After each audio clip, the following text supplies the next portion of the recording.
Ladies and gentlemen, Jacob, you've got a full house. I'm not in my house. I see that.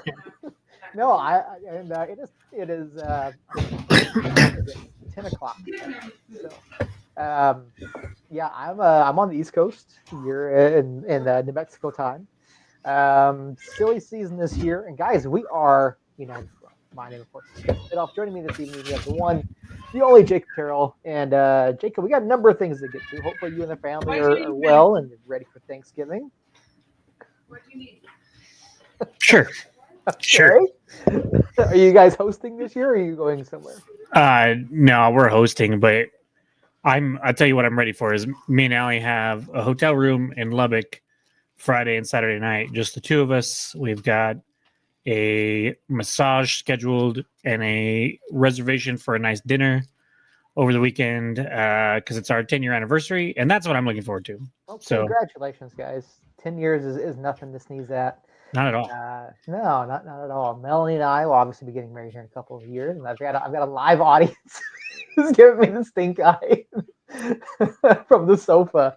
I wish you could just turn it around to pan to the live audience and see them like, oh no, she'll kill you. Don't do that. She just might. No.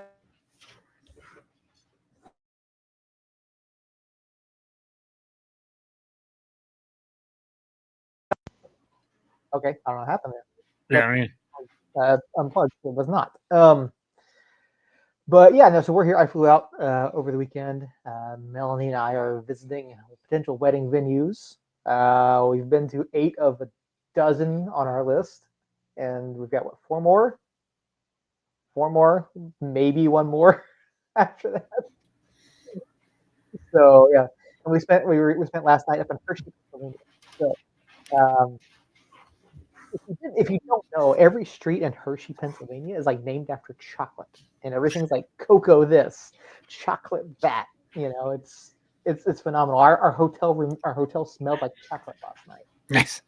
Yeah, they have like an air diffuser, like doing the chocolate smell. But no, we stayed right right down the road from where the actual Hershey and Reese's factories are. Nice. Apparently, you can do tours. Yes, you can. So. Yes, you can. Be prepared when you guys are out here for the wedding. We may all end up going to the Hershey factory. So I'm okay with that. apparently you can design your own chocolate. Sounds great to me. I know Melanie was talking about potentially, getting the kids all hopped up on sugar the night before, let them crash. Where's Shadow Wolf right now? We're talking about Reese's. I thought he would just like magically appear. He just might. Oh man, Justin's already in the chat, guys. We've got some stuff to get to, but yeah, no, I'm out here enjoying it. I'm out here visiting, Melanie and her family for Thanksgiving. We've got plans for Thursday. And still no United gear, by the way. Nope, still no United gear, and no one has said anything about the Atlanta gear. So, yeah, because nobody cares. It's Atlanta. Who cares? That may well be the case. And we may get some special guests during the show. The cats have not made an appearance yet. I've got one down here by my foot. Potato has not. He left his chair. I don't know where Potato went, but he's over there. Okay, yeah. So Melanie has 5 cats. We got Darkness down here, and Potato and Snacks, and I think the others are upstairs. Could be. So, but let's get into it. So there was a final over the weekend. Who cares? FC Tulsa and Pittsburgh Riverhounds victorious on penalties. Did you get a chance to watch it? I tried. I did. I tried. Yeah, I know I tried using the direct TV. It did not work. It kept saying it was the wrong information. So I was like, yeah, whatever. It's not United. I'll watch the highlights. I honestly thought Tulsa was going to walk away with this one. I mean, did Pittsburgh put up that much of a fight? I know Tulsa had chances. Yeah, I don't know. It was kind of a. I mean, we joke about Bob Lilly ball, and then Bob Lilly's not there, but Pittsburgh just won a cup, scoring 1 goal. 0 goals. Yeah, that's right. 0 goals. 0 goals the whole time, and so that to me is the epitome of. No, they scored 1. They beat Rhode Island 1-0. Yeah. So literally literally they had a Bob Lilly scoreline for the whole playoffs, 1-0 for 4 matches. And so yeah, they just did what they always what we think of Pittsburgh teams doing. It was kind of one of those games I talked about it briefly at the end of last episode when I came on, that it was kind of one of those ones where you're just I was just gonna watch and then kind of see where my heart was pulling me towards. And it was definitely pulling me towards Pittsburgh. And so it was a decent game. I missed the first half. 10 o'clock a.m. Snuck up on me, and I was working. So, but saw the second half, saw extra time, saw the penalties. Don't have much to say other than congrats to Pittsburgh. 26 years without a cup, and that is broken now. And the first time since 2018 that the Eastern Conference has won a title. Yeah. Since we've become a club, it's the first time that the East has taken home a title. So, that happened. There's some weird stuff to get into how it was handled afterwards, which ties into the silly season chat for sure. But yeah, I think Tulsa had some chances. Pittsburgh had a chance or two, and Pittsburgh just gritted it out like they've been doing all playoffs, and kudos to them. And honestly, I don't know if you saw any of the clips, but so Pittsburgh had a little corner of the stadium, right, for their fans, and of course after they score the winning penalty, they take off for that corner, and they get there, and for some reason there was a Tulsa player that ran in there as well, and then two more Tulsa players joined, and it was kind of chaotic. It was, I don't know what happened, but nothing officially came out. But I think the headline, my main takeaway was one, kudos to Pittsburgh, and then two, both teams come out talking about pro standards before pro rel, and then that leads to a weird rumor that they don't have the trophy and stuff celebration because of those shirts, is what I've heard from a couple sources. Not very reliable, or not sources that I will vouch for. I don't know these people. I've just read it a couple times. And so yeah, just really kind of a strange vibe before and after the match, and it fits because there was kind of a weird match. So yeah. So obviously, if you don't know, the CBA ends at the end of the calendar year. USLPA has been very vocal over this course of the season about getting a deal done, and you talk about people putting this narrative out there that the league canceled the trophy celebration because of the fact that the teams came out wearing shirts in support of the new CBA. Now, to be fair, and again, this USLPA has put this out there, other sources have put this out there, that's what the narrative is. We can't confirm or deny that one way or the other. What we can tell you is that there was a 2-hour window slotted for this broadcast on CBS. This match went well past the 2-hour mark between extra time and penalties and all of that. This went well past the broadcast window, and the broadcast did have a hard out for college basketball, I believe, on Saturday. So if that's the reason that the celebration was not shown on broadcast, I completely get it, right? Now, to be fair, other leagues and other programs have done things to where they stay with the thing in progress until it comes to its conclusion. Now, I get trophy celebration, probably not high on CBS's list of things to broadcast, right? Now, do we know for a fact that there was no actual celebration? I know League One hadn't had a whole thing, production, trophy, all of that. They had the props behind them. Was there actual celebration, and was it just not shown, or was there no celebration of the trophy presentation at all? You're muted. I have yet to see even a picture of any stage setup, anything like that. So I'm going to go ahead and limb and say they didn't have anything. Whether that was, I mean, to me, even if you don't show it on CBS, there should still be one. So that kind of lends credibility to the story that's coming out that they canceled it for whatever reason. And so it really strange, really strange. All of that, we've kind of talked about, well, what will that mean for silly season and what will it bring? And will there be delays or anything like that? United is notorious for dragging that out and waiting. Last year we saw clubs come out, put initial roster moves out within a few days of the season ending. And so we weren't sure how that was going to affect it. Before we get into the roster news, both with United and league wide, this CBA. Now, the fact that, correct me if I'm wrong, Seth, maybe I'm misremembering, but there was no CBA for the first several years of our existence as a club. And then it came to be. Now it's expiring. Do you think the posturing, wearing the shirts, all that stuff, do you think that's just kind of normal, both sides kind of showing what they want, or is this a sign of a bigger problem, and maybe something that could cause a lockout type thing, so to speak?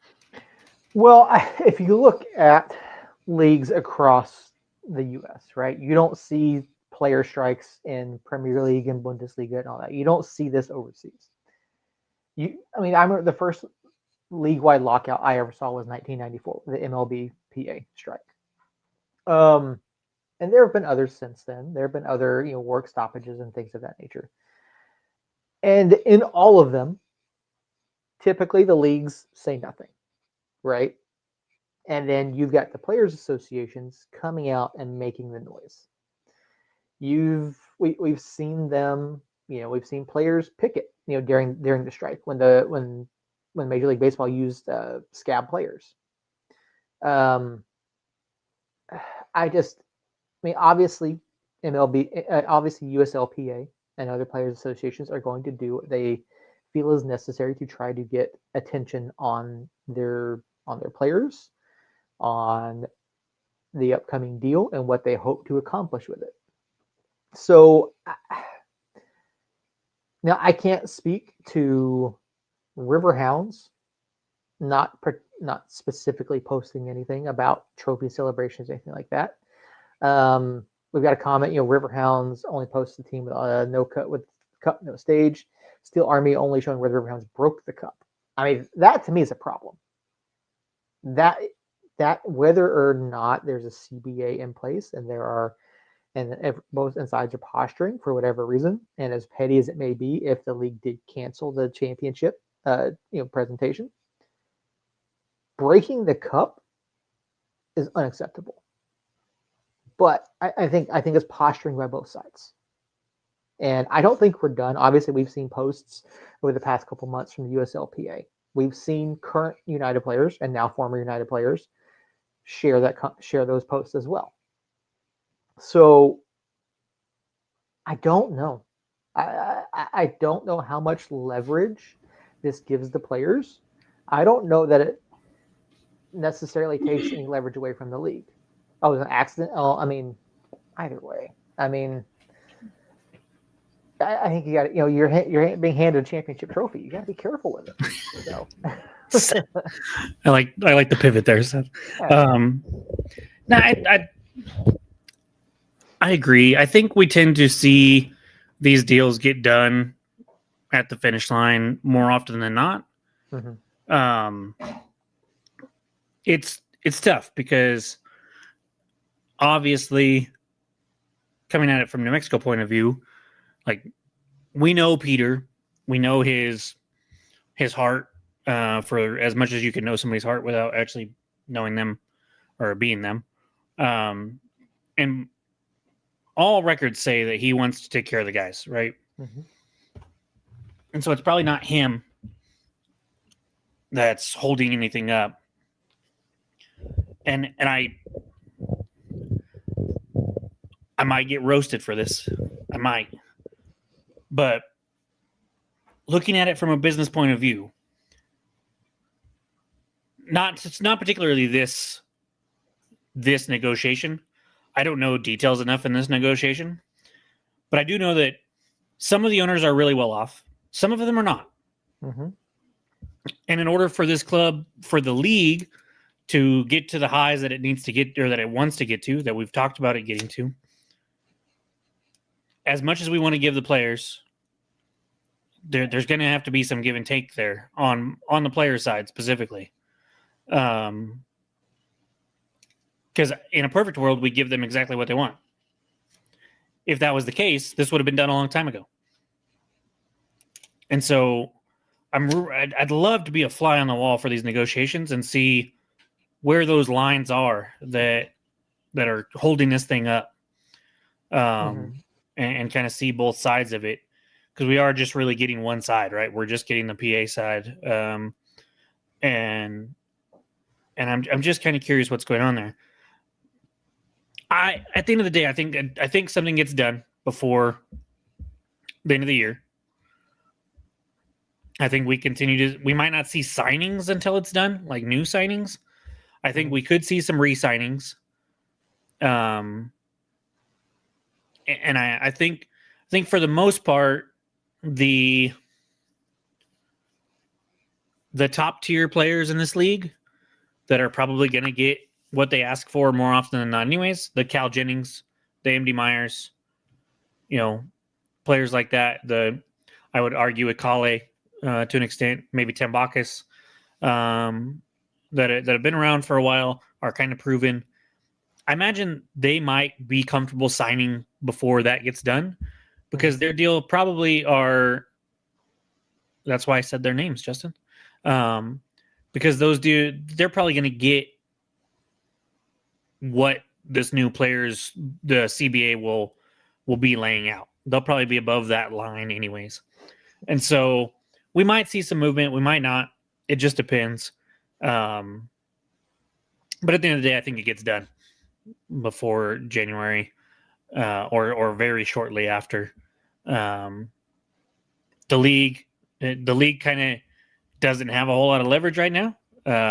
They announced that they want to go D1. They've announced Pro Rel. They've announced all this stuff. Well, to do that, you need players. And so they're going to have to give into a lot of what the players are asking for. I just want to make sure that they're not giving in to a point where now we're going to see even more clubs fold because they can't afford this or that or the other.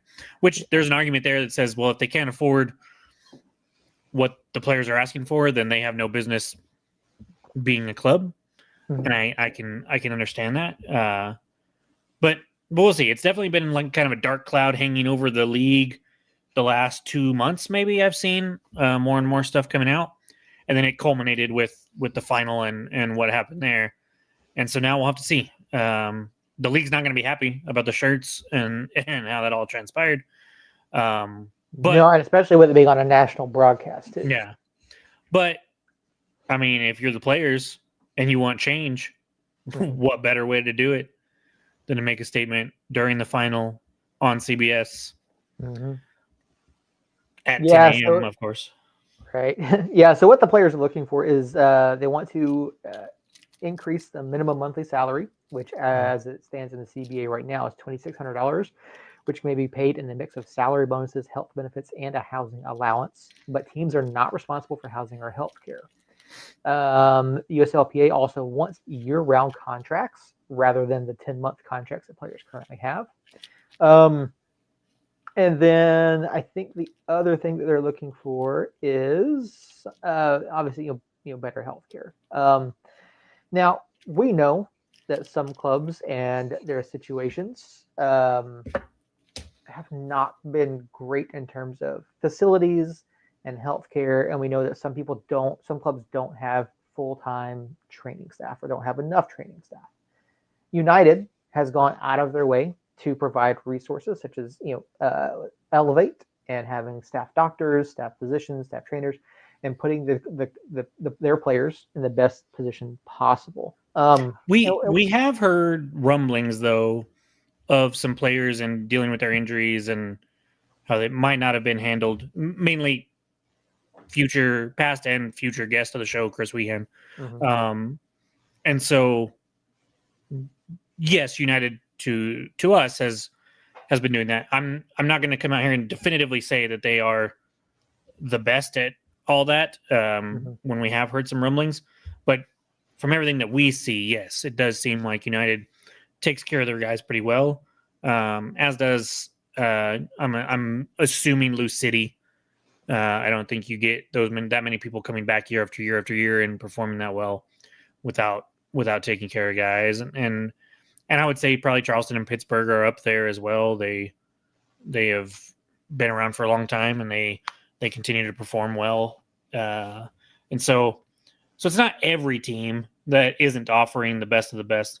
But there are probably some contracts that United doesn't quite meet those bills on and meet those demands on. And so it's really just kind of trying to level the playing field there, which is understandable. Mm-hmm. Yeah, no, it is. And, we knew that coming in to the CBA that there were some player salaries that were incredibly low. Mm-hmm. And we knew that the CBA would improve that and that there are minimums based off of, years within the league, years of experience. And there are other things in there. I don't believe United. I think United assists with the players finding housing, but I don't believe they provide housing for them, which I think is I think providing housing would be unreasonable. But I think that if there was some sort of a stipend or, again, if the salaries are reasonable across the league, and we know that United is not paying anyone that is not paying the guys that's anything below a living wage, right? The low end of the guys for United are making, mid to upper five figures. We know there are a handful of guys who are making six figures.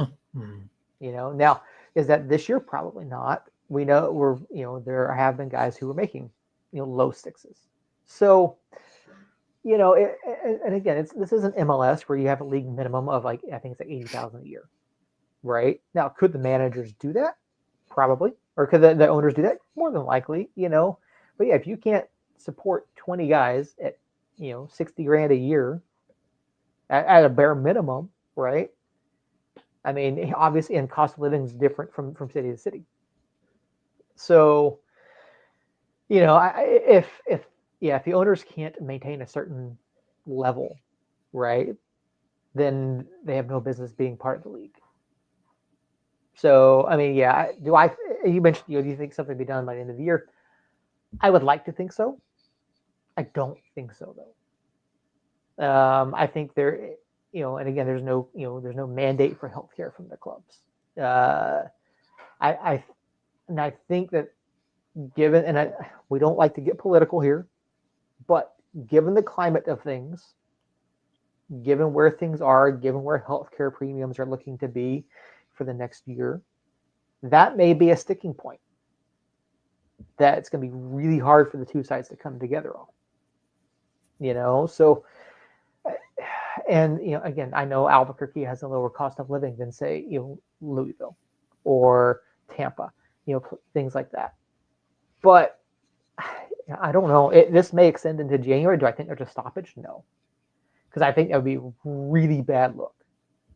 Not only for the league, but also for the PA going into a World Cup year.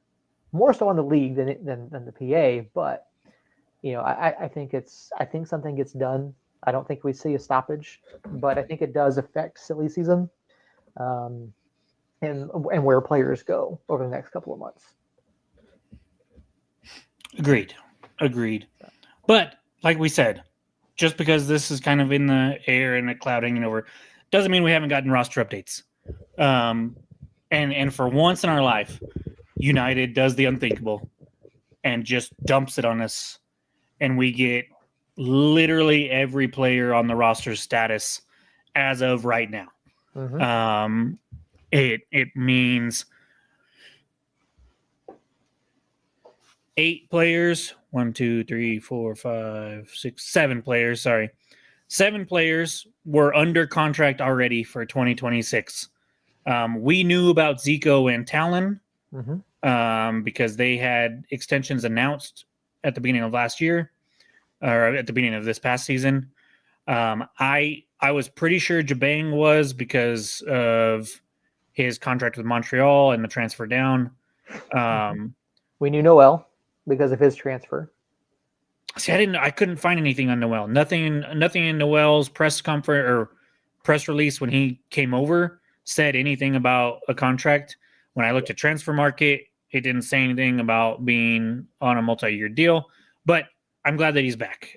So in total, we have Zico, Bailey, Talon Maples, Will Seymour, Greg Hurst, Valentin Noel, Chris Gloucester, and Ousmane Jabang, who were all players under contract for 2026.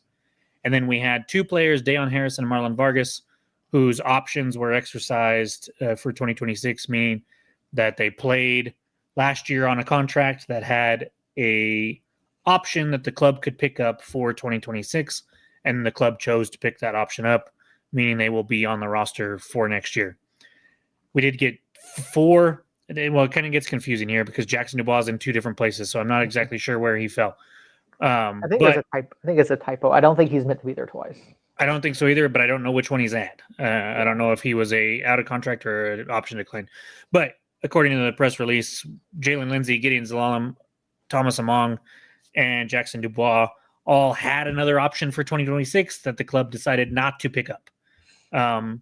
That doesn't necessarily mean they're not coming back, right? It just means they're not coming back at the number that they would have come back had they picked up the option. Usually picking up the option is not picking up the option is not a good sign. And we probably won't see those players back, but never say never. My guess is Jalen, when we signed Jalen coming from Charlotte, it was a pretty big deal. And I imagine that contract had a few zeros on it at the end of it that maybe he didn't live up to. And then Gideon, I think, was just too inconsistent. And Among just never seemed to quite fit in for whatever reason. And then, of course, Kip Keller, Carlos Moguel, and Thomas Pondeca all were on loan. Those loans have expired, so they will return to their parent club. Again, doesn't necessarily mean they won't come back, but like we saw with Vargas last year, right? Vargas came to us on loan at the end of the year. Season ended, loan expired, and then we ended up bringing him back. So it's not impossible. And then I believe Kip Keller's out of contract at the end of this year as well, which is a good sign for us. Like there's a chance there at least that we can at least negotiate with him, right? And try to get him to come back. I wouldn't be surprised if he ends up signing back with Minnesota or somebody in MLS and then bounces back down to us or to another USL League One team or USL Championship team, on another loan. But those 3 were loans expired. Sergio Akale, Archimed, Tambakis, and Shakes all didn't have a contract for next season, so they are free agents. Again, doesn't mean they're coming back. I think I look at those 5 players and think that of all the players that are not already signed with us or have their contract picked up, then those are the 5 that are more likely to come back. Justin says that Minnesota has an option for 2026. So we'll see there. But all in all, what sticks out to you on that list, Seth? We talked last week about who do we want back, right? Obviously, the option on Dayon Harris is huge. Zico coming back is great. Valentin is great. I'm really happy with the returning players. I am surprised about Marlon Vargas. this one surprised me. Now I like him. I think he has the ability to be dynamic, but he really fell out of favor in the latter half of the season. And I don't really know why. I can't help but think maybe he picked up some sort of lingering injury. That is exactly my thought there. So when I saw this and saw his contract get picked up, of all the players on that list, I thought he was for sure not coming back unless he was under contract already. But because he had the option, I was very surprised to see that option picked up. And you're right, it does leads me in a direction to think that maybe he didn't fall out of favor. Maybe he just wasn't healthy. We saw that with Sergio, right, with his hernia, where he played for a long time on it, didn't look right, and then he comes out after the season, then he's having surgery on his hernia, and so maybe it was something along those lines of a knock that just never went away. Yeah, it could be, and that's kind of what I lean towards. But either way, it was that one stood out as odd. Looking further down the list, Lindsay, Zalalem, Among, Dubois. Okay, fine. Dubois have very few minutes, if any, with the senior team. Well, Dubois was loaned out for he was the loaned majority out of the season. for this season as well. So, but even before then, we signed him 3 years ago. I want to say it was 3 years ago that we signed Jackson. I think last year was his first year on just a first team contract. And he was on. I think he was him academy contract the year before that because he was just a kid. Okay, he still is just a kid, but so according to USL Championship, we signed him in summer 2024 to a full pro contract. So yeah, that would be for last year for this year. So this year was his first year out on a pro contract, actually. Yeah, so those. I mean, they're again. I think you hit the nail on the head with Zalalem and Among. Zalalem was just way too inconsistent. Thomas Among just didn't hit any sort of stride whatsoever. Lindsay, I'm a little surprised, but because he did play well and when he was at times, I thought he looked good at the beginning of the season and then at the end, and then in the middle, like you could kind of like him and Gideon. And it's like, where were they, right? So I'm good. I have no qualms about those not being extended. I'm fine. Sergio, we're not surprised about whatsoever. We've talked about Sergio. We've been saying for months we don't think he's coming back. What's interesting to me from the ones that are out of contract currently, we didn't get a deal done for Makwele Akale for whatever reason. Quelle obviously comes from South Georgia Tremenda. He became a fan favorite. He did some really good things at times this season when we were dealing with different injuries. And even then, him and Dayon Harris are just a 1-2 punch up either side. I think he works well with Noel as well. So that one to me is a little bit surprising. And the other thing too, we have no goalkeepers on contract currently. Now,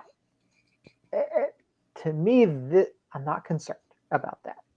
It is interesting that we didn't do some sort of extension at some point during the season. I mean, I don't think it's going to be Alex.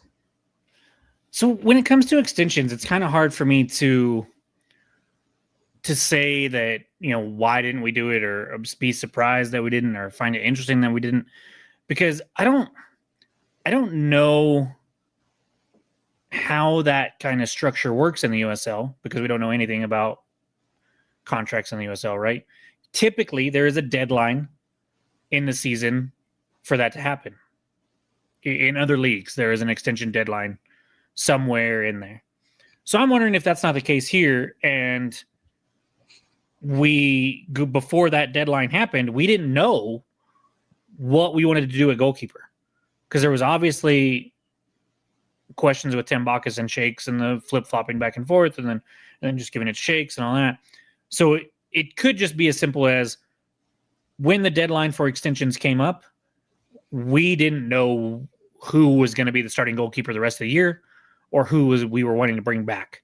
Akale, there's no argument there, right? Akale is somebody that we should have wanted to bring back. I will put on my body language doctor hat and say that of all the players the last 2 years, Akale has had the most questionable body language at different moments. Not consistently, not all the time. But he definitely is the more of the, like, hey, the Jamie Tart, hey, give me the ball, I want the ball. And so I wonder if he's just looking for something new, which is scary to say because I would love to have him back. Mm-hmm. But that being said, there was a point in the middle of the season when not even the middle of the season, towards the end of the season, the Detroit City match was in this 4-game stretch where he was either not on the bench at all or started on the bench and came in as a sub, or started on the bench and didn't see the field. Mm-hmm. There was a 4-match stretch there right after we talked about how I felt like he was struggling. And was trying to do too much and the game didn't really fit him at that time. He takes those 4 games off. He comes back. He is way better after that. But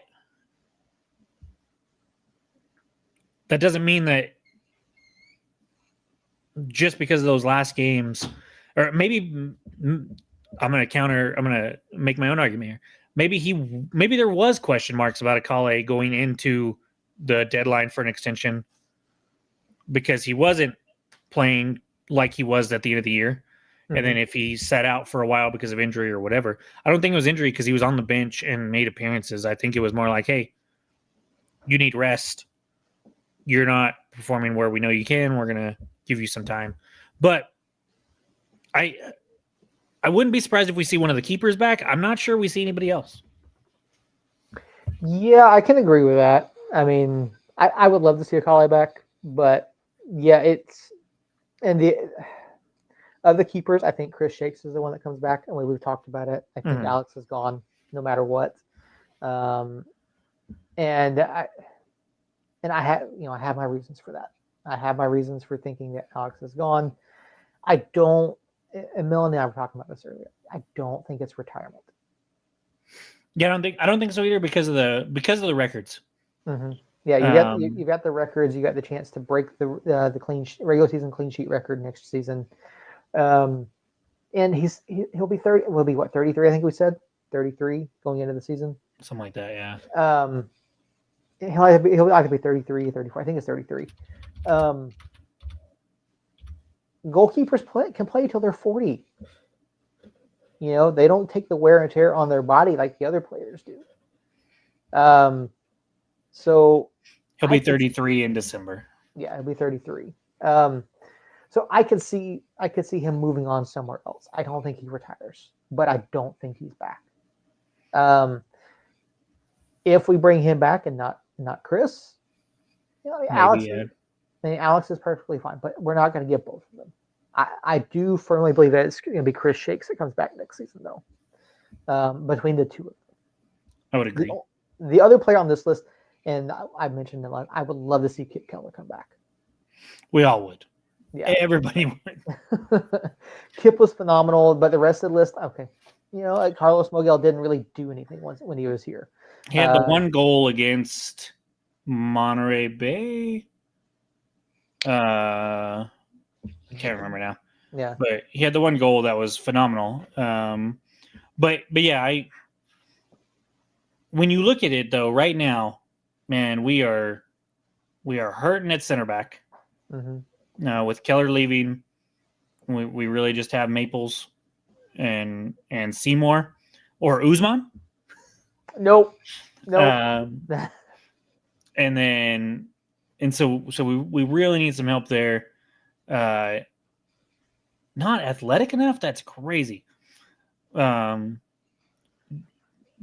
do want to know who you are, though. If you feel comfortable putting your name in the chat, please do so. Not from that comment alone. Just I've been curious for the last couple of weeks that you've been in there. But have his size is kind of a disadvantage. But it's funny that he says that, because I was thinking back to when we saw Tambakis play his last match, Orange County, I believe it was, and we gave up the 3 goals, and he was just like a log out there, man. Like, he had no jump, he had no spring, like the complete opposite of watching Shakes be able to make like these cat-like reflex saves and stuff like that. And so, I disagree with bro, that. Shakes has hops, man. I've seen Shakes jump out of a gym. But at the end of the day, I won't agree with the reasons why Desert wants or thinks Shakes isn't the guy. I will disagree with the reasons. I'm also not 100% sure that he is the guy. He really impressed me. He was definitely growing into that. I think he can be the guy. I think if we bring him back next year, we'll finish.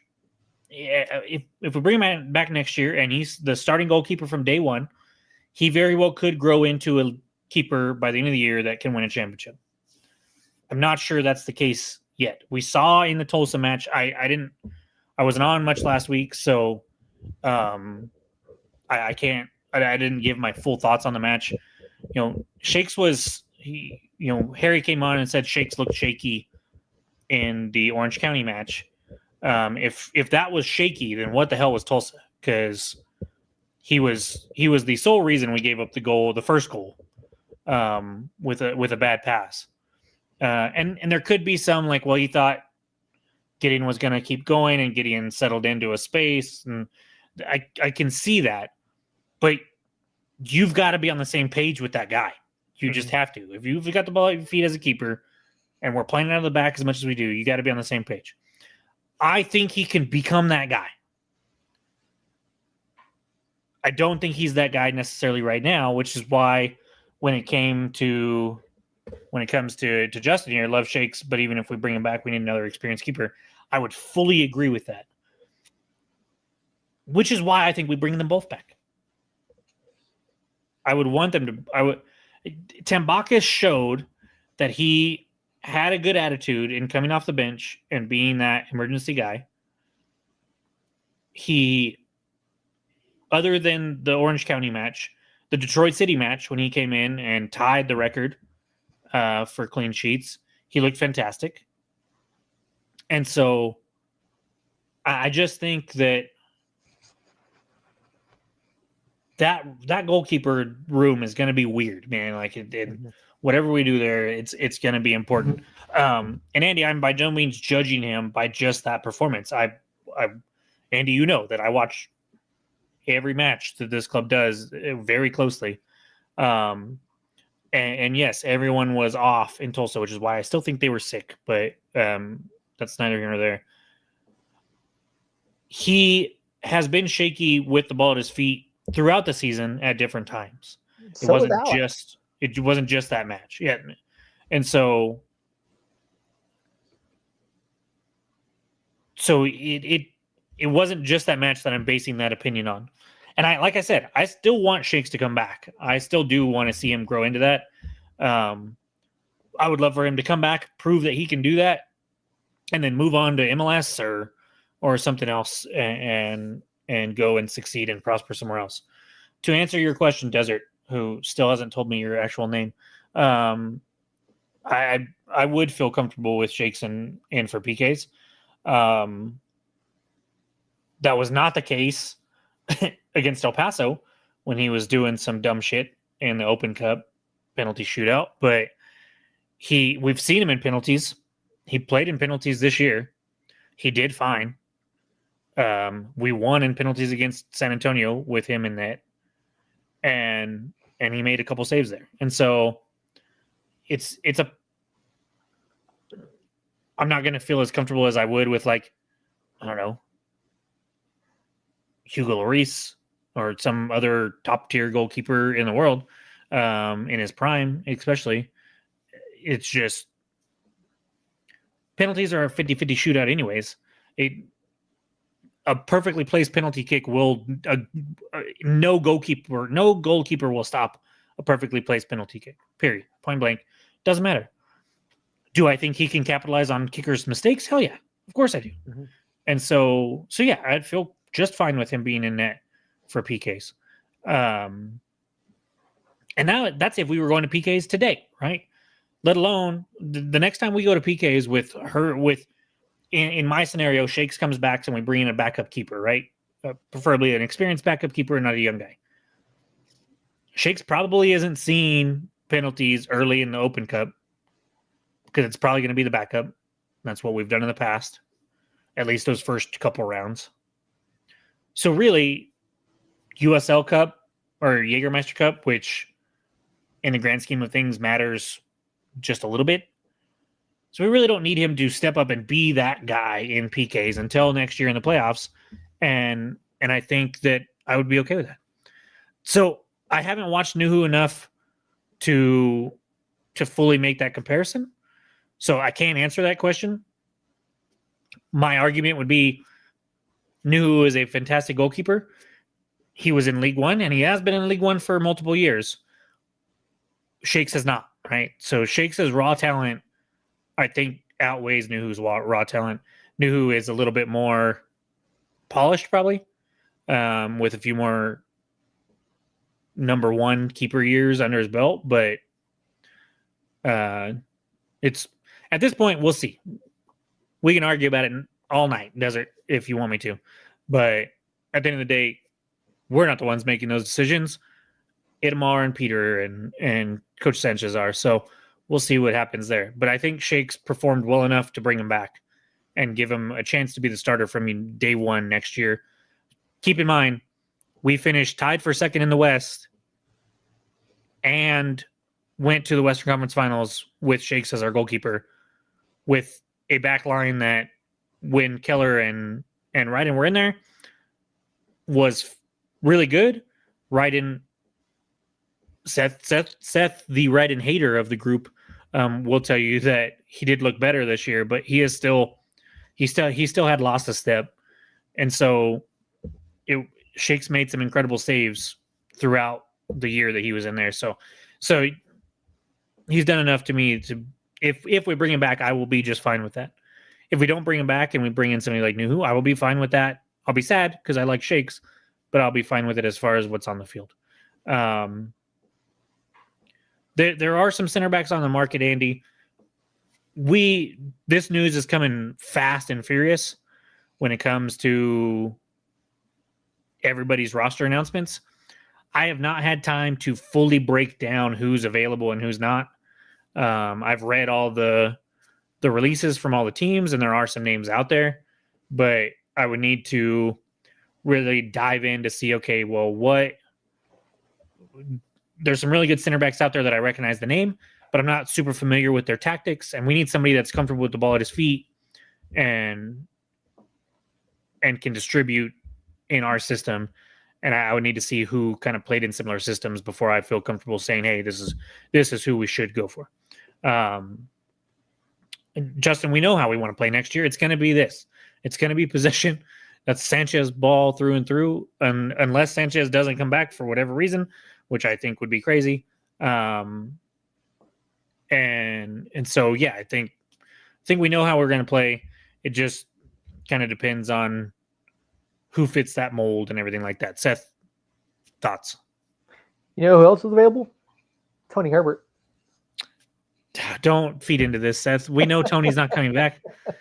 Look, I love Tony. I love Tony when he's here. It didn't work with Sanchez. Mm-hmm. And as long as Sanchez is here, I don't think he's going to come back unless they can mend whatever fence was broken there.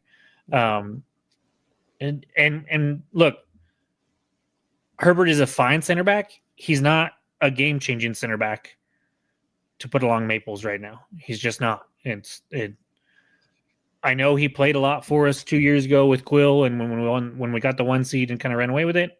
Mm-hmm. He is a starting caliber center back. He's not the center back that I want.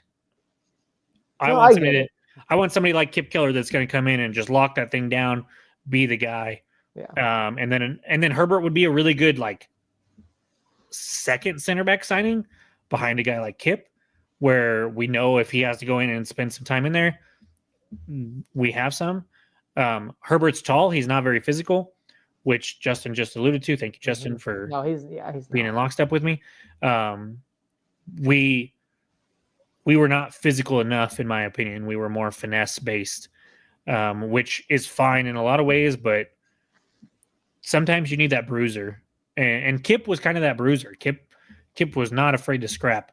He reminded me of a mixture of Sunshine from Remember the Titans with his hair and his kind of like I like to meditate mentality that he talked about, and then Cam Scatabo, who would just like fucking run through a wall. And so like he was like the perfect mix between those two guys, and that's why he's number one on my list of coming back. But as far as players from everywhere else, we'll have to see. North Carolina had some names. I haven't looked at North Carolina's roster in a while since they got eliminated, so I need to go back and go through what's all there. Hopefully, our buddy John at USL Tactics does another free agent tracker. Really, just because it's a nice place to go to see, He is, but North Carolina is not even listed. Oh, okay. Yeah. So, and he also has Kalen as being out of contract and not retired. Well, I mean, he is out of contract probably, but so yeah, it really we're at the silly season is short, right? Like we'll be playing soccer in 3 months basically. And so we really need to take a couple weeks. I plan on taking some time before next week's episode. If we do an episode next week, since we got this news, I don't know how we want to handle that. We might take next week off, honestly, unless something pops. So give us a couple weeks, and then the next time we come on, I'll definitely have a wish list of players that I think would fit well, and especially at center back. I'm really looking at center back, and I'm looking at like a left back, right back. Like I think Seymour and Bailey and Gloucester are really good, but I think we need one more depth piece there. And then the midfield, like we've got Jabang and Zico.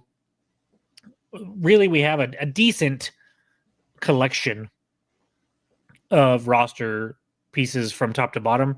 I think center back's our biggest hole. I don't think we have like a gaping hole other than that. But we talked about it at the beginning of last year. It seemed like we had kind of heard and it definitely felt like we spent the most on our roster ever last year. And we just still don't have a cup. And so I don't think that's going to change. I don't think they're all of a sudden going to go, nope, we're not spending that money. And so I expect some big names to join our already group of big names. And then, of course, we'll kind of work around the edges here and there as well, where we can bring somebody in. Obviously, there's names like Cal Jennings and MD Myers that are proven goal scorers that we would love to bring in. I'm not sure. Like our track record with strikers is questionable at best. We've brought in the likes of Nico Brett, who had the year before he signed with us, scored at will, seemingly. And then he comes here and he struggles. Romeo Parks, Kevon Frater the second time, Archmed, and Among. Among was a proven goal scorer. And so really, at this point, I'm just like, whatever. I don't care. Bring some strikers in. We'll see what happens. If they're big names, cool. They'll probably fail or not live up to expectation, because that's been the status quo for United and strikers. And I think part of that's our system, right? Like we don't rely on that one goal scorer, but it would be nice. Brett might be available. Yeah, he probably is. He was in League One last year. Yeah. But yeah, we'll have to see. Obviously, I would love Indy Myers, Cal Jennings. Remy Cabral is a name that played for Phoenix that I was always rather impressed with. He's He didn't get back. He's not going back to Phoenix, so he's available. So there's some names out there. We'll see. We also have been more inclined to sign either down from MLS or up from League One more than in the USL ranks. I'm curious if that trend kind of continues. But no, I think that it's crazy that we got all this news all at one time, and I think that we have a solid base to build around that I'm pretty excited about. Yeah, no, I don't disagree. I mean, with the players that we know are coming back, I think it's a great starting point. Yeah, I think our first areas of need that I really want to see addressed: center back, obviously get a goalkeeper, and I think you're going to need, because you either need someone to play that aggressive-minded midfield to get the ball to Greg Hurst in positions to where he can turn and face goal. I mean, look, yeah, he was our leading scorer this year, right? Hurst, he was fine. I have no problem with the way that Greg Hurst plays. I would love to see him get 8, 9, 10, 11, 12 goals, right? You would love to see that from your striker. But we either need to adapt the system or find players who better fit what Sanchez wants to do to create that. But no, I think we're at a good starting point, good base, like you said. And I think, a couple of key signings, a couple key positions, I think we're in good spot. The one place that we really seem to struggle this year, and you can point to the lack of goal scoring, that type of, realistically, it wasn't even a lack of goal scoring. It was, you don't have that standout goal scorer, right? Mm-hmm. That's what people don't realize. We had 12 different guys score goals. Yeah. But the bigger issue, though, was when Kalen went down, our center backs collapsed. Mm-hmm. And that's where our poor run of form happened. So I think whether it's Talon, obviously it's going to be Talon, but I don't see Will as an every match starting center back. No. You need someone alongside Talon, a veteran. I think that's the key. Get a veteran center back. Not necessarily like 32, 30, 31, 32. Get like a 28-year-old center back. In his prime. A guy who's young enough but has been around either at the MLS level or USL level for a handful of years. And I think you're going to have a really good core. So I would be shocked if we don't bring in 2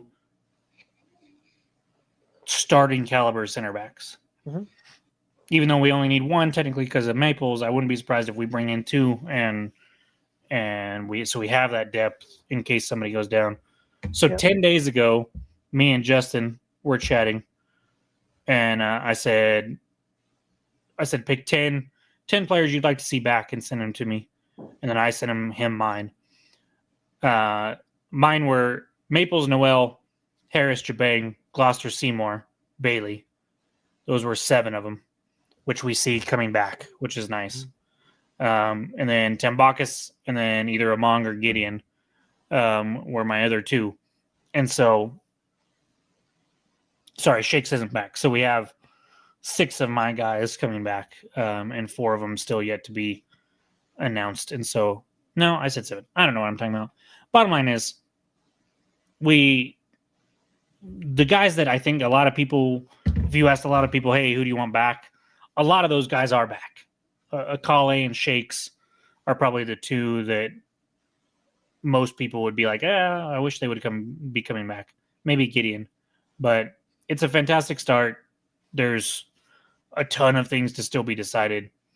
And I'm very excited for what the offseason will bring and going into next year. I think we can continue to make steps forward next year. So when it comes to Gideon, obviously him not coming back, does that mean we lose Space Kid as well? Probably, yeah. I wouldn't be surprised if Gideon, from the list of players that were declined options, I wouldn't be surprised if Gideon's the one that does come back. Mm-hmm. Look, when we had that 7, 8, 9 game unbeaten streak, Gideon had a large part in that because he was playing a hell of a lot better. He wasn't turning the ball over. When he has the ball at his feet and he has that dumb little spin move that he does that everybody knows is coming and looks like Like I'll be watching and be like, oh, here it comes, and then it still like loses 2 defenders and gives him a ton of space to operate in. When he's on, he was incredible for us as that 6-8 combo, kind of could do a little bit of everything midfielder.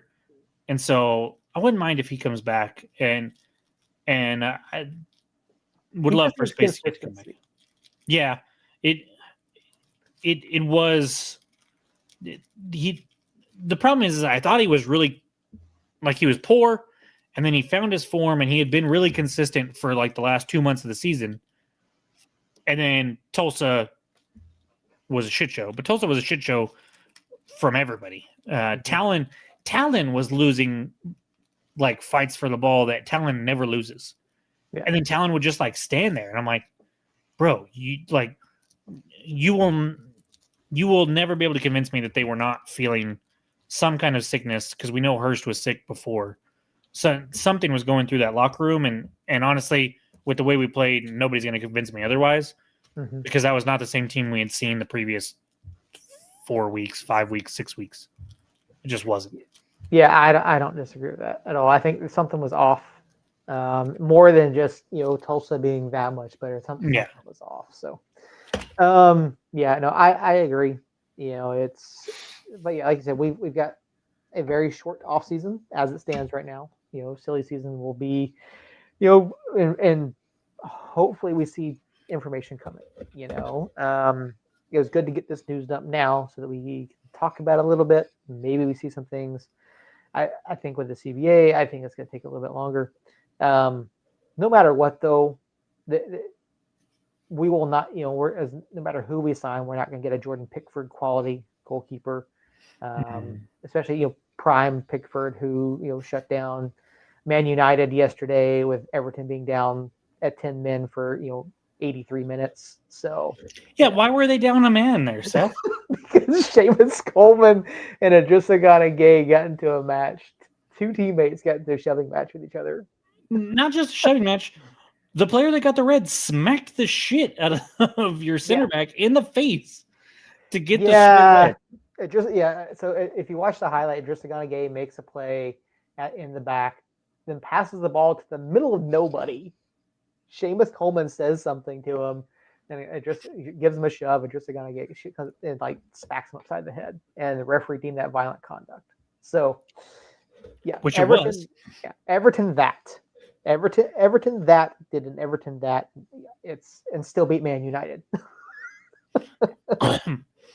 That was something I've never ever seen before.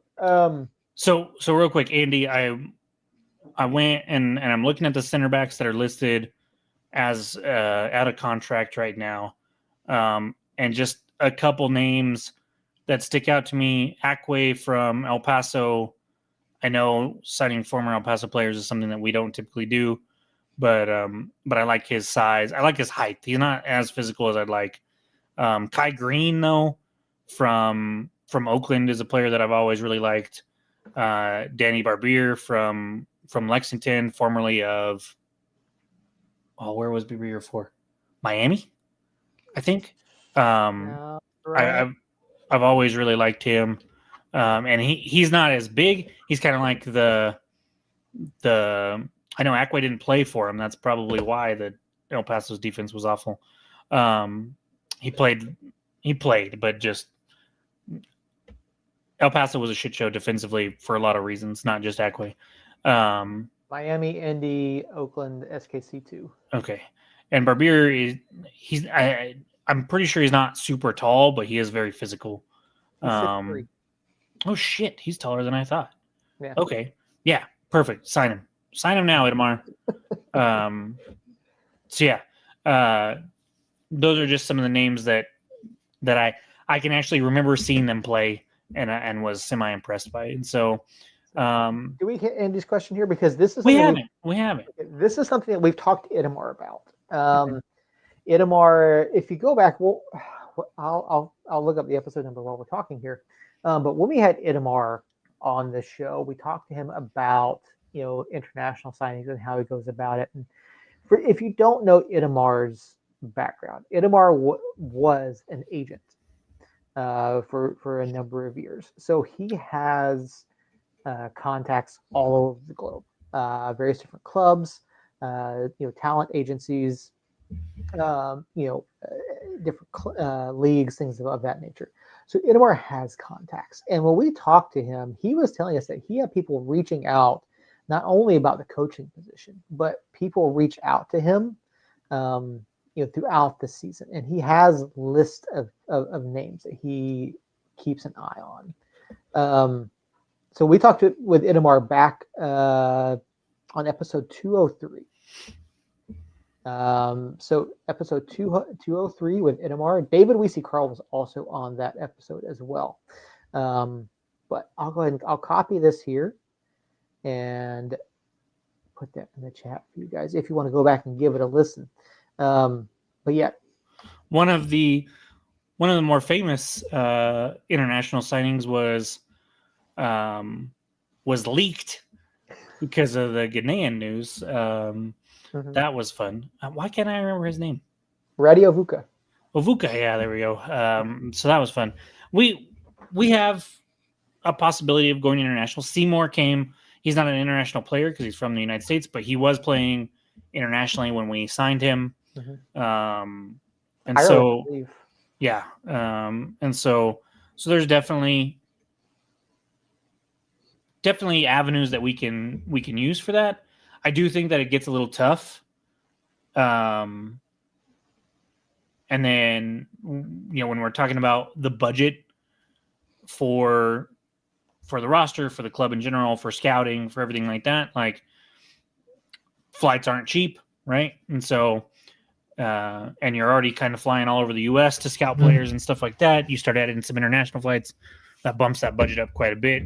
So I think you really have to Itamar really has to rely on his sources to say this might be a guy you're looking at, and go over film, and then maybe make an in-person trip to meet up with him and stuff like that.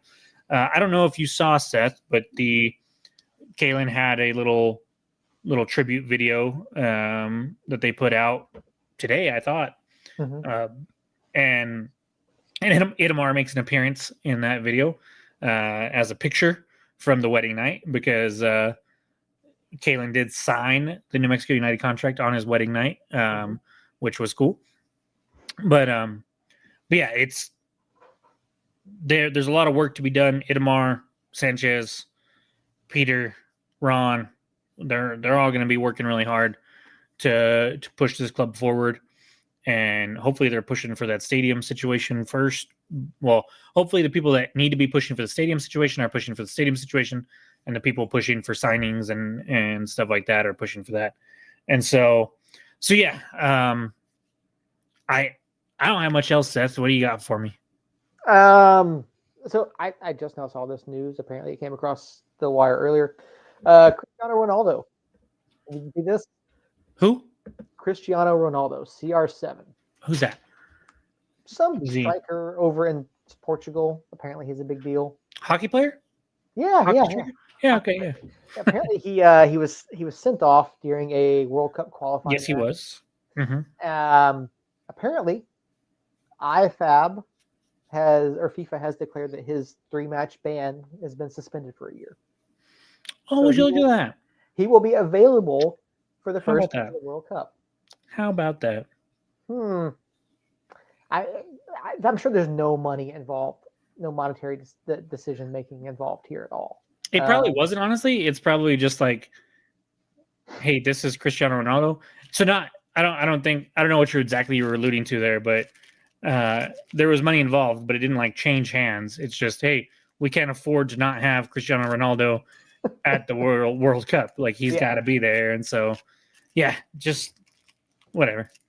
Yeah, I can't stand it anyways. I was like, what? Yeah, no, I don't either. But yeah, that's just they're bending the rules, and they're saying, oh, because he played in 220 something matches prior without a red card, we're going to suspend his suspension for a year.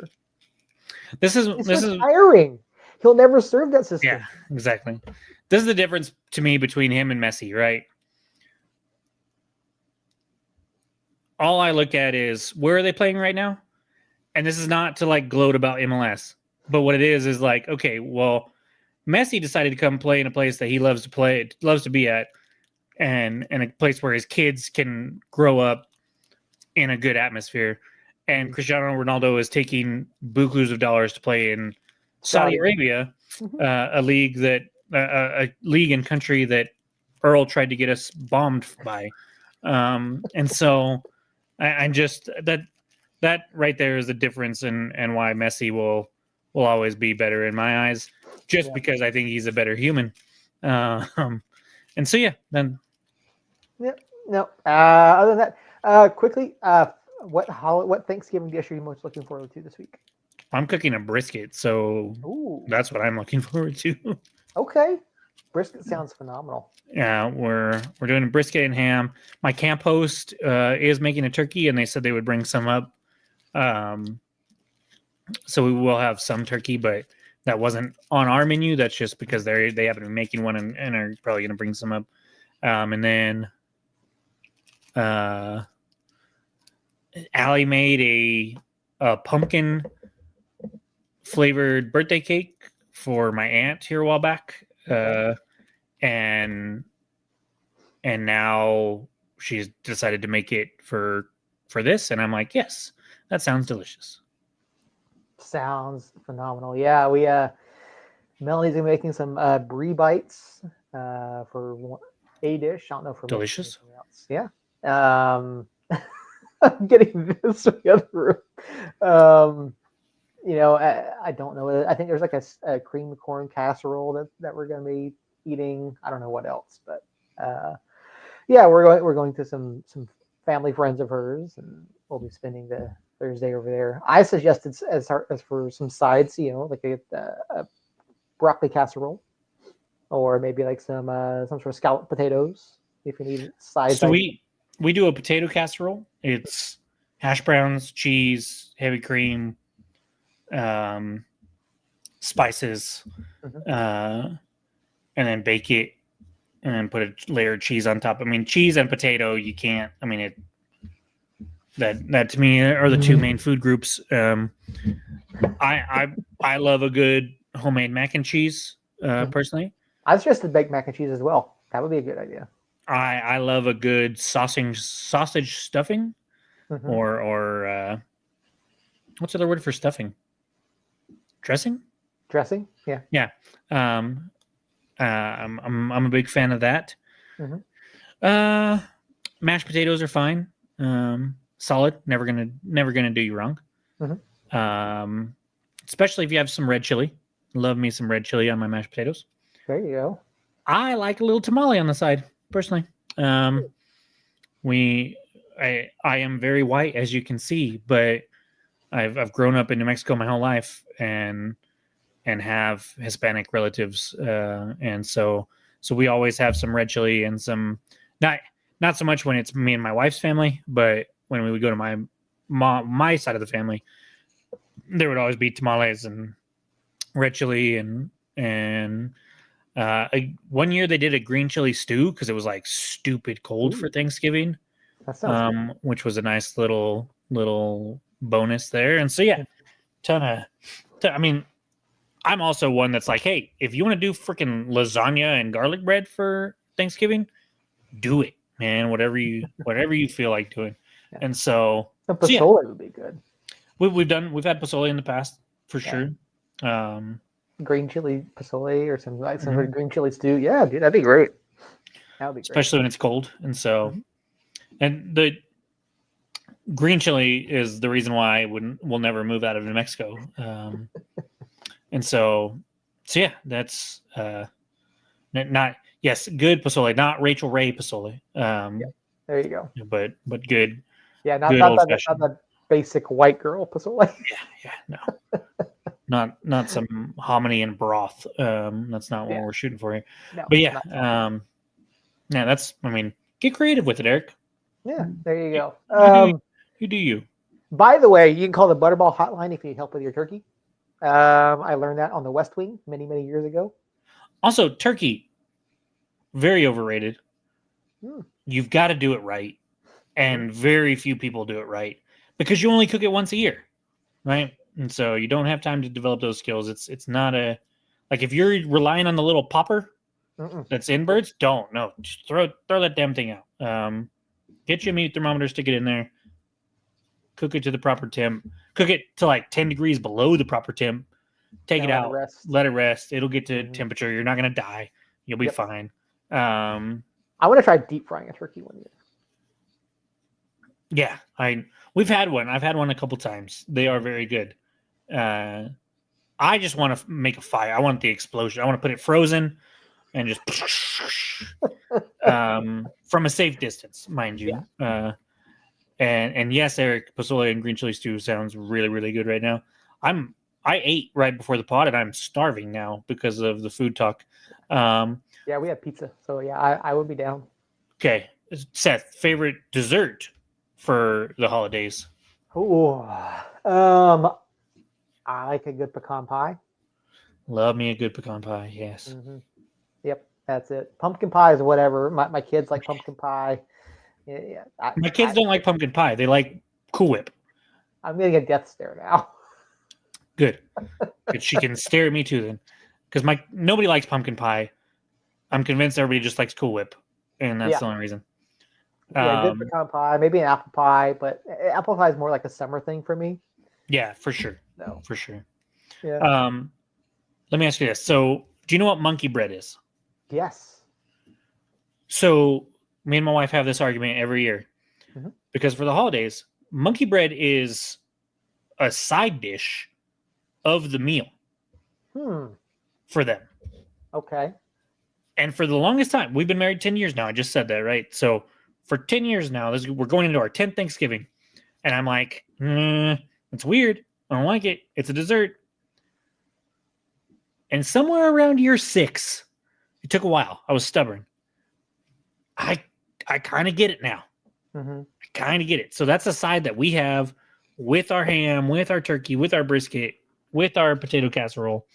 And I tell you what, man, you start eating all those rich, heavy things, and then you take a moment, you sit back, and you just take one little monkey bite, and you pop it in your mouth, and the cinnamon and sugar just kind of change everything up. It rattles your taste buds a little bit, kind of resets everything, and then bam, you go right back into the turkey or the brisket or whatever, and it enhances the experience. I'm telling you, I was a critic of it for a long time, but I'm on board now, and I'm very excited for that to be the case. Cheesecake, period. Delicious. Love cheesecake as well. I would rather just have a good, nice New York creamy cheesecake with a good thick graham cracker crust, but pumpkin cheesecake's not terrible. Hey, what do you think? Monkey bread for a side or dessert? Dessert. Okay. I'm telling you, try it. Just try it. Well, I'll see if I can convince her. Maybe she can make some. Maybe don't do it for like Thanksgiving. Maybe do like make a roast for dinner or something one night, and then have some monkey bread and just eat it at the same time, and you'll be like, "Whoa, this is strange." We'll see. Traditionally, it's always been like the King's Hawaiian rolls. So for monkey bread? No. It just for a side, yeah. As a side, well, we also have a bread side as well. We have dinner rolls, but then the monkey bread is just like this little cinnamony, sugary, little just break in the savory action. Okay. And then you dive right back into the savory stuff, and it works. It took a long time for me to admit it, but it does. In fact, I don't know if I've ever admitted it to my wife, so if she's overhearing me, I might have a conversation that needs to be had with her. But no, it's interesting. Don't knock it till you try it. That being said, 2 days away from Thanksgiving, where the fuck did the year go, Seth? Where did this year go? No idea. This week has gone all the way. Yeah. It's just gone. It's way too fast, man. Way too fast. 2026 will be here in like 5 weeks. You want to know something crazy, Seth? On the 20th, sorry, it was 2 years since I graduated the police academy. That blows my mind. Yeah. That was yesterday. Like, it doesn't make any sense. Time is a flat circle, and I don't understand it. And so, Andy, we will do a show about what we want to see for 2026 kids. College. Maybe. It has to be well done. I've seen some nice color kits. The white LAFC ones, Mm-hmm. phenomenal. Other ones, not so much. The Vegas ones, right? I don't know about the Vegas ones. So I trust United to do a good job if they do one. So we'll see. We'll see. Yep. Yes, Justin, I do believe that the artist kit will not be back next year.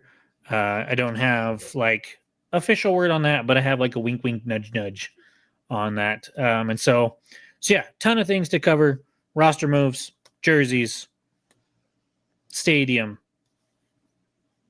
you name it. We will be covering it this offseason. Me and Seth will talk off air about next week and see what we want to do there. If it's worth it, we'll come back. If not, then we might take a small break and recharge for the offseason. This roster move announcement helps us tremendously with that because it's not dragging it out. And so there will still be roster news, obviously. There will still be potential re-signings from the group that we see here, new signings coming in.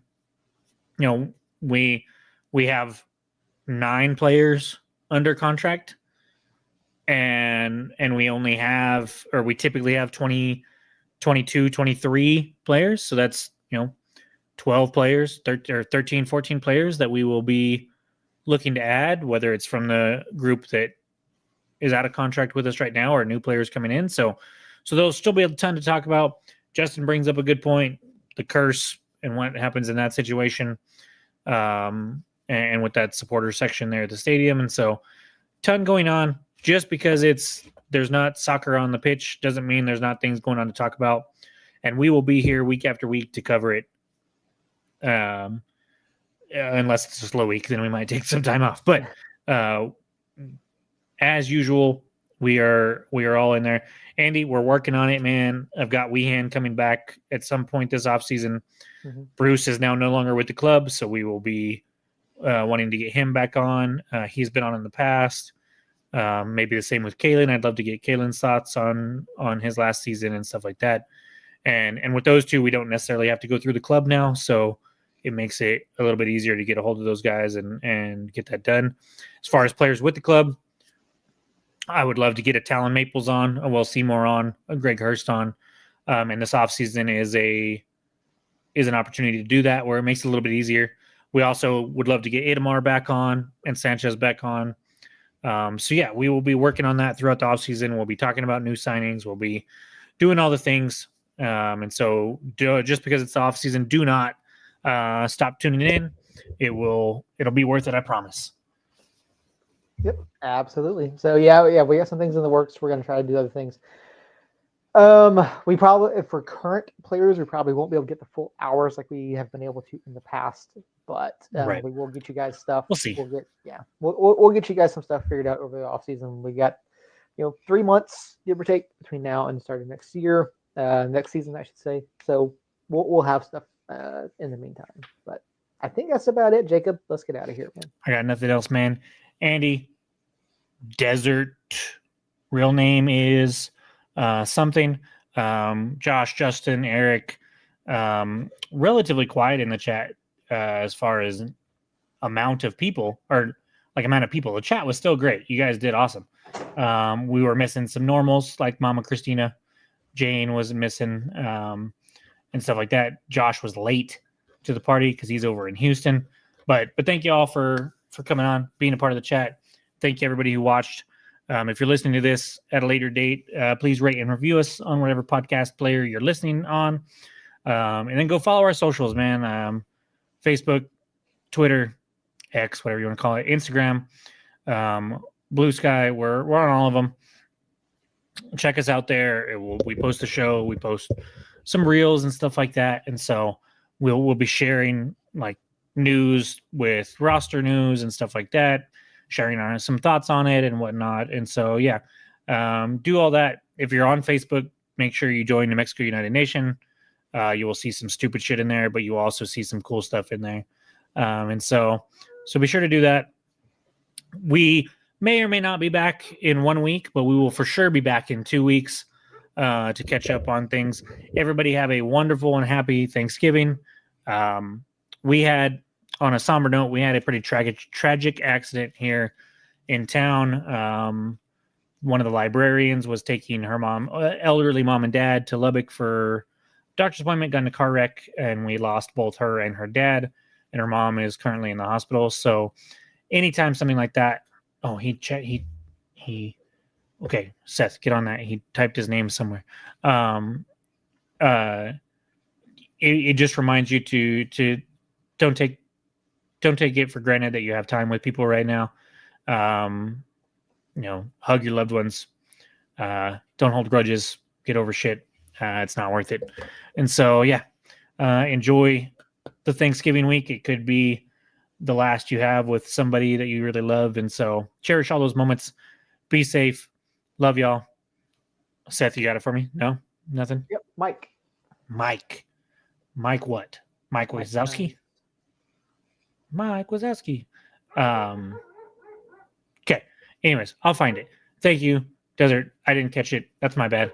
But we'll be back next week or the week after, if not next week. And until then, love y'all. Somos Nidos.